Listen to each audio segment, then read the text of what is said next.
कुछ पाना है तो कुछ खोना होगा, जो भी हासिल होगा वो सब अपना होगा। नमस्कार, आप देख रहे हैं अभिषेक जाखड़ के साथ RJTV24।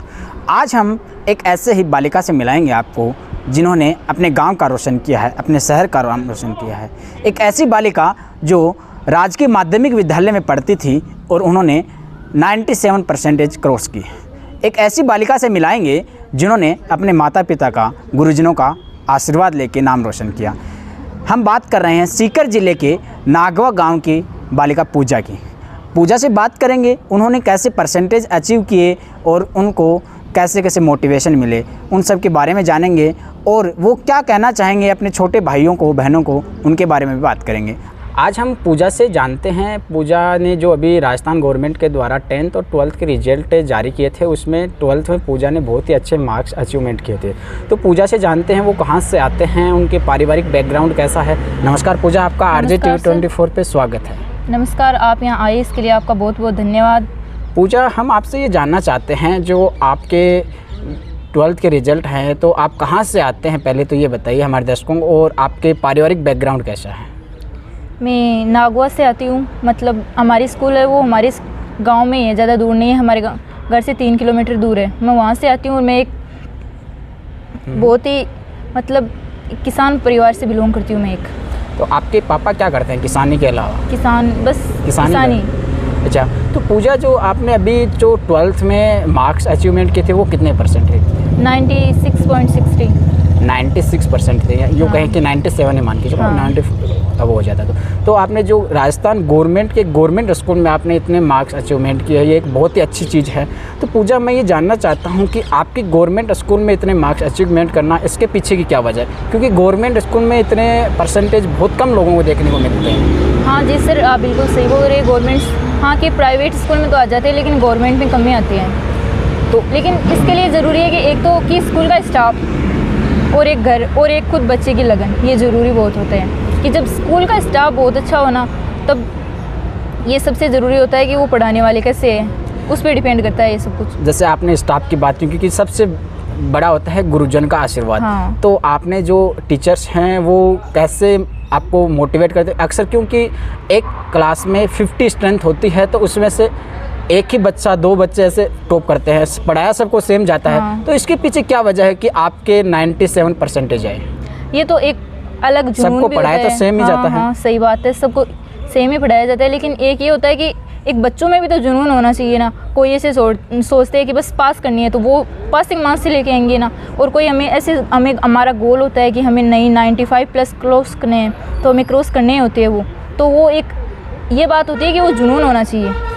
पूजा, जैसे आप बता रहे थे कि टीचर्स का, पेरेंट्स का और जैसे आपने सर्किल का बताया, तो मैं ये जानना चाहता हूँ कि आपके पेरेंट्स का कैसा सपोर्ट रहा? क्योंकि एक गार्जियंस का सपोर्ट होना बहुत ज़रूरी होता है, और आप एक गांव में पढ़े हो सरकारी स्कूल में, तो सरकारी स्कूल लोग ऐसे सोचते हैं कि सरकारी स्कूल में पढ़ता है, इसका क्या होगा क्या नहीं, तो एक लोगों की धारणा हो जाती है। तो उसके बारे में आप क्या कहना चाहोगे? मैं ये कहना चाहूँगी कि गार्जियन तो सबसे बड़े होते हैं, उनके बिना तो कुछ नहीं होता। क्योंकि स्कूल में तो हम 6 घंटे रहते हैं, बाकी के घंटे हम अपने घर पे रहते हैं।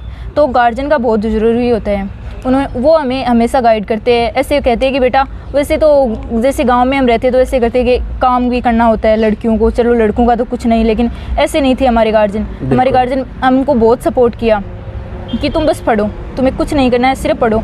और जब मतलब कि बच्चे तो भी आदत नहीं होती है कि सुबह जल्दी जल्दी उठे, लेकिन वो हमें रोज़ सुबह 5 बजे उठाते थे। अगर रात को कभी कभी ऐसे जब पढ़ते हैं तो बहुत ज़्यादा नींद आती है, सबको पता है, तो वो हमें मतलब हमारे पास में बैठे रहते थे कि बेटा पढ़ो पढ़ो। तो उनका तो सपोर्ट सबसे ज़्यादा। पूजा, मैं एक चीज़ और जानना चाहता हूँ कि आपका टाइम टेबल है वो कितने घंटे पढ़ लेते थे आप? मैं स्कूल के अलावा 6 घंटा पढ़ती थी। मात्र 6 घंटे पढ़ते थे? तो उसमें आपने 97 क्रॉस कर दिया, 96 पॉइंट। हाँ, बस 6 घंटे ही पढ़ती। क्योंकि अक्सर हमने देखा है, बहुत से लोगों से सुना भी है कि कहते हैं कि बहुत ज़्यादा पढ़ना पड़ता है, रात को 12 बजे तक पढ़ते हैं, सुबह 4 बजे वापस उठ जाते हैं, 13 घंटे पढ़ते हैं, फिर वो ऐसे अचीवमेंट कुछ लोग कहते हैं। तो ये क्या सही है या गलत है? फिर नहीं, ये गलत भी नहीं कह सकती और सही भी नहीं कह सकती, क्योंकि ये अगले पे डिपेंड करता है। एक तो किसी को जल्दी समझ में आता है, किसी को नहीं आता। और ये भी ज़रूरी होता है कि हम किताब को लेकर बैठे रहे। वो ज़रूरी नहीं होता कि पढ़ रहे हैं बस पूरे दिन 24 घंटे, क्योंकि हमें पता है कि जो भी कितना भी स्टडी कर ले वो 1 घंटे से ज़्यादा कंटिन्यू नहीं पढ़ सकता है। तो हमें जितनी देर हम पढ़े ना उतनी देर हमें मतलब कि उसी पे फोकस करना चाहिए, कुछ और नहीं। तो 6 घंटे बहुत होते हैं। पूजा, एक चीज़ और बताइए कि अभी जैसे आपने 12th पास की है तो वो कौन से सब्जेक्ट से पास किया है, और अभी आपका आने वाले समय में आपका क्या गोल है और ड्रीम्स है? मैंने 12th आर्ट्स से पास किए, उसमें मेरे जियोग्राफी, पॉलिटिकल और हिंदी लिटरेचर सब्जेक्ट थे, और मैं अब IAS बनना चाहती हूँ। जैसे IAS की बात कर रहे हो तो पूजा, IAS में भी एक होता है कि मैं किसी को आइडल मानते हैं, रोल मॉडल मानते हैं, तो आपका रोल मॉडल कौन है? मेरा रोल मॉडल है सर विकास दिव्य कीर्ति जी, जो दृष्टि IAS। हाँ जी। तो इसके बारे में आप इन्हीं को क्यों रोल मॉडल मानते हैं? क्योंकि अक्सर बहुत से लोग होते हैं वो किसी और IAS को मानते हैं, या तो कोई वो बड़ा सेलिब्रिटी टाइप होता है, तो इन्हीं को क्यों मानते हो आप?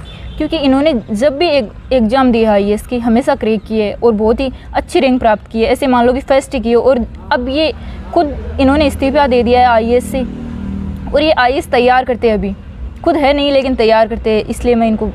ये तो सही है कि ये जो है ये खुद IAS बनाते हैं लोगों को, बहुत अच्छी चीज़।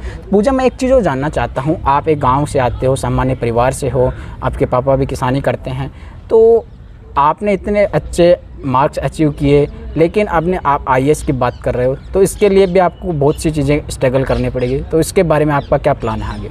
मेरा प्लान है कि एक तो स्टडी है ना, वो कॉन्सिस्टेंटली बस उसी पे फोकस करना चाहिए, और ज़्यादा ज़रूरी होता है कि एक तो गाइड करने वाला होना चाहिए, और एक हमें कि हाँ पढ़ो ये भी होना चाहिए, और एक सबसे ज़्यादा ज़रूरी है कि हमें हमेशा टाइम टेबल बना के पढ़ना चाहिए, और जितनी मेहनत मैंने 12th में की है उससे 10 गुना ज़्यादा मेहनत करनी होगी मुझे, तभी ऐसा संभव होगा। बिल्कुल, ये तो सही है कि IAS बनने के लिए आपको जैसे 12th में मेहनत की उससे ज़्यादा करनी पड़ेगी, राइट।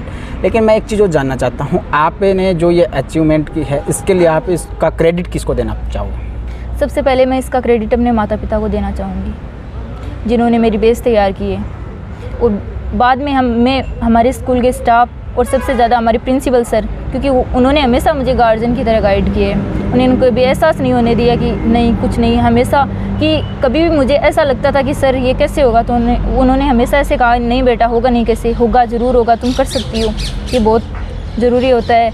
और मेरी दीदी और मेरे जीजा जी राजेश जी बाजिया, उनका भी मुझे बहुत सपोर्ट रहा।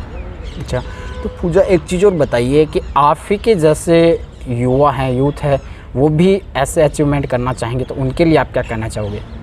मैं यही कहना चाहूँगी कि बस पढ़ो, कि पढ़ने से हम सब कुछ हासिल कर सकते हैं, और ऐसे सोचेंगे कि अब हम कुछ भी करते हैं तो ऐसे सोचते हैं कि हम नहीं कर सकते, सोचते हैं बेसिकली सब सोचते हैं, लेकिन हमें ऐसे नहीं सोचना चाहिए, हमें ऐसे ही सोचना चाहिए कि हम क्यों नहीं कर सकते, हम करेंगे, क्योंकि अगर हम नहीं करेंगे तो कौन करेगा, ऐसा सोचना चाहिए, तो सब कुछ संभव है। जी, थैंक यू।